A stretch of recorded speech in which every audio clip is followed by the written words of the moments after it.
What's going on YouTube? My name is Dom, and at the time of this recording, the beta is still live. As you can see, I have it pulled up behind me. So in this video, I wanted to talk about the gun stats, specifically talking about gunplay, gun stats, everything relating to weapons and how they work in this game. Now, I don't really do like a review of the beta or anything like that, just because it's not something that I'm particularly interested in making. If you guys would like to hear my full uncensored opinion, please let me know down in the comment section below. But my brief opinion is it's okay.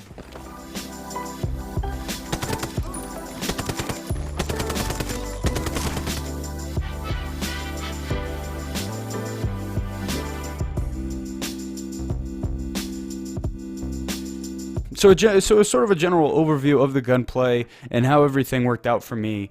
I was not that impressed. So to me, coming into this and feeling it firsthand and shooting people and going in and out of ADS, going in and out of third person, everything felt a little foggy would be the best term I could describe it. The guns didn't feel like they had punch to me.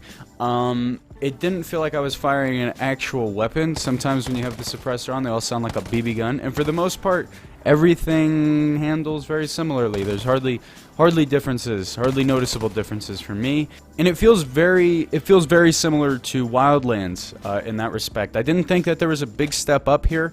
I was kind of disappointed to look and feel and hear the gun sounds, the gun animations and things like that. I'm coming into this beta after having played the Modern Warfare Alpha. If you guys have played the Modern Warfare Alpha or seen gameplay of it, that game, it sounds phenomenal. The gun animations look phenomenal. They look realistic and whatnot. And coming into this, it just did not have that level of detail. So I was pretty disappointed because it took away from the immersion. There were a few other things that took away from immersion or allowing me to get fully into what I was doing. You know, for instance, when I slit a man's throat in front of a group of civilians and they don't seem to react at all. No shame. There's so much history there. Those ancients really cared about the environment. They didn't cause anybody trouble. Now, Sentinels right. Now, aim assist in this game is making a comeback, and it's coming back strong. It's pretty much doing the same thing it did in Wildlands, where if a target is towards the middle of your screen and you aim, it's going to lock onto them. There's an additional part to this, and that's third person. So when you're in third person now, your aim just kind of snaps to people, which is pretty cool. It makes third person a little bit more viable. I just hope that's not something that they carry into PvP, because I could see that getting carried away real quick. Because part of why I am liking this game and I'm looking forward to the PvP aspect of it is it seems a lot slower than Wildlands. It doesn't have that capability for run and gun.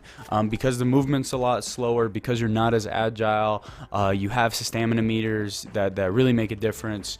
And when you perform certain actions like mantling, diving, and things like that, they take away a greater part of your stamina, and it's hard to get it back, unlike in Wildlands. So I don't see run and gun as being a problem, but I could see it starting to be a problem if they implement that third-person aim assist in PvP. Now, in this game, you have You have pretty much the same customization as Wildlands. I was surprised. I was hoping that there would be more to it. But it seems like the same sort of customization, just different menus. But you do have the option to upgrade your weapon with parts, dismantle, and you can upgrade them slightly. But it doesn't make that much of a difference. It can affect some stats, but I'll talk about that here in a minute. Now, one thing that I did really like that they implemented, and I think it's really cool, is the ability to hold your breath when you're aiming. This was one of my big pet peeves from Wildlands. The way they did it in this game is really cool too. I really like it. So if you have your left trigger right and you slowly let up on it so it's not all the way down, you'll enter this sort of hold your breath phase where your aim will snap and you won't have that idle sway, which I think is really fucking cool. I think that's awesome. And I hope that's in PvP, because that's going to make things a lot more enjoyable for me. It's going to have self-control implemented into it. So if you're in a stressful situation, you need to get your aim down, you're going to have to let up on the trigger a little bit. You're going to have to calm down, which I really like. It rewards players who can stay calm under pressure. Now let's go ahead and let's hop into gun stats. Shit. This one I was pretty disappointed about. The gun stats seem to play a lot into how you actually do things, and they probably influence your choices a lot. When you look at a gun and you see that it has great handling, low recoil, and it has, good accuracy, you're probably going to choose that gun. You're going to be more inclined to choose that over a gun that has worse stats. I would implore you not to. Because the stats in this game do not correlate to very much of anything, which I found to be very, very irritating, because the gun stats play a big part into it when you get things like grips and whatnot. Grips do make a difference, don't get me wrong, grips make a difference, but it seems like grips are the only things, and attachments are the only things that actually make a difference in terms of stats. So let's start off with the accuracy stat. It's up at top. Now one thing I've noticed too is there's not a damage stat for this, and I think it's because of how they did the tiered loot system, where you're going to have different weapons that are going to do different damages, and based on their level. So I think that's why they don't have a damage stat included. I would like a damage stat though, because when you go into PvP, it would be nice to try to figure out what damage stat correlates to how many bullets to kill, which I think would be very helpful. Also, if that correlates to the type of ammo it's using, that would be really cool to test out as well. So I would encourage, I would really like a damage stat, but I don't think we're gonna get one. Starting with accuracy. Accuracy is pretty much what you'd expect. It refers to if your bullets go where your reticle is at. This one's correlated pretty well. It doesn't make that much of a difference because it's very slight. You're going to notice the biggest differences to your accuracy coming in with recoil rather than if your bullet actually goes where it says it's going to go.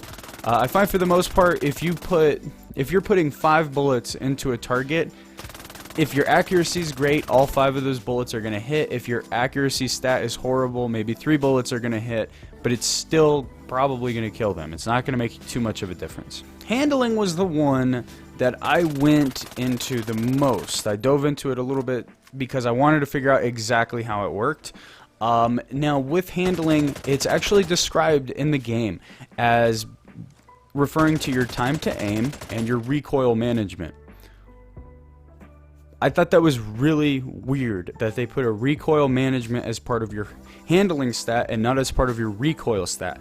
If I get a foregrip, that should not increase my handling, it should decrease my recoil. At least that's my view on it. But anyway, so we get into handling, we talk about the time to aim. The time to aim is virtually negligible. I took 2 guns, one had great handling, the other one had shitty handling, and the time to aim is fractions of a second. It doesn't really matter. And in a lot of the game clips that I have running in the background, I'm running around quick scoping people or using my sniper rifle in close quarters combat situations. The time to aim doesn't fucking matter really that much. So let's get into the big one, which is recoil management. Now, when you're scrolling through your guns on this game, a lot of them, like 90% of the guns that I had, the handling stat and the recoil stat are going to be very similar, if not the same. I found a couple outliers, and those are the ones that I wanted to test. I found the Vector, I believe, which has greater, it says it has a greater recoil stat than it has handling, and it's pretty significant. And then the same goes with the MK14. Now the MK14 is the opposite. It has very low recoil stat and a very high handling stat. So coming into this thinking, okay, handling helps with recoil management, this gun has very little recoil, this gun should be a fucking laser. The MK14 should be a laser because it has great handling, it has greater handling than it does recoil. And the recoil is very, very small, the handling is very, very high. Getting into this, the recoil is fucking horrendous.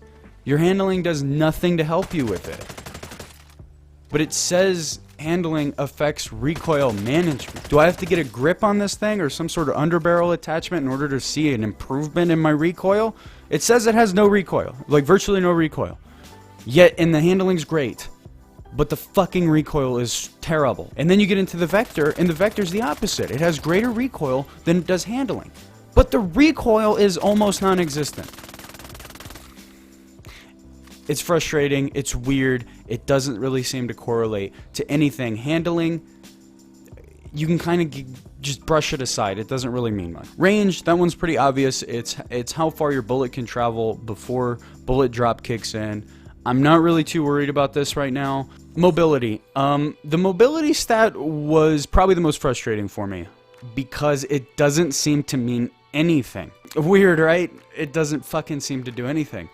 So what I did with this is I did what you would normally do. I took a gun with very high mobility and I took a gun with very low mobility. Now, surprisingly, you would think mobility would affect like the way you move when you're running with the weapon, the way you mantle when you're running with the weapon, maybe how you interact with things when you have your weapon equipped.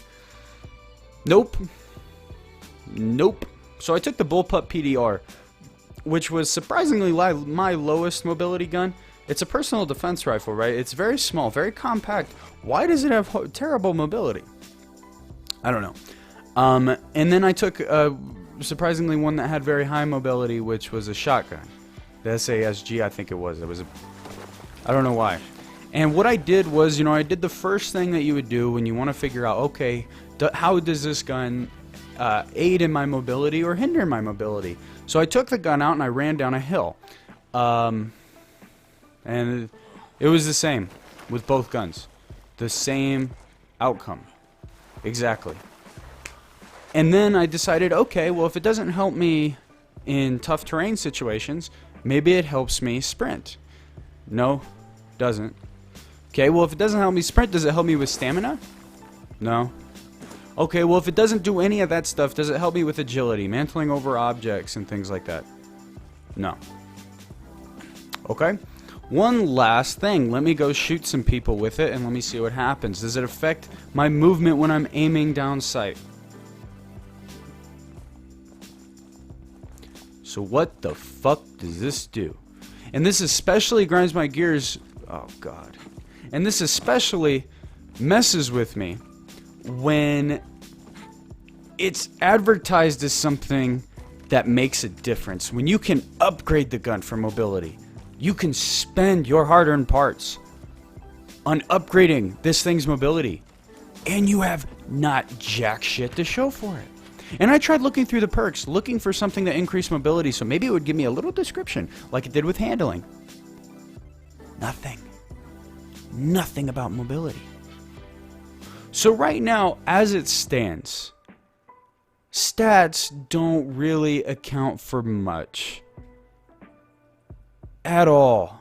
What you're gonna want to do to figure out if a gun works for you is play with it. If a gun is good, you're gonna have to play with it. Unfortunately, it looks like we're in another situation where stats don't mean shit. Anyway, please let me know down in the comment section below what you guys think of this video. What you guys think of what you guys thought of the beta if you did play it, if you're looking forward to the game after the beta, how your opinions changed once you played the beta. Also, let me know if you guys would like to hear my full, honest, uncensored opinions about the beta. I was planning on making another video in regards to the movement from this and what we experienced there. Let me know if you guys would like to see that. Also, drop a like on the video if you did enjoy it. But anyway, thank you guys so much for watching, and I will see you in the next video.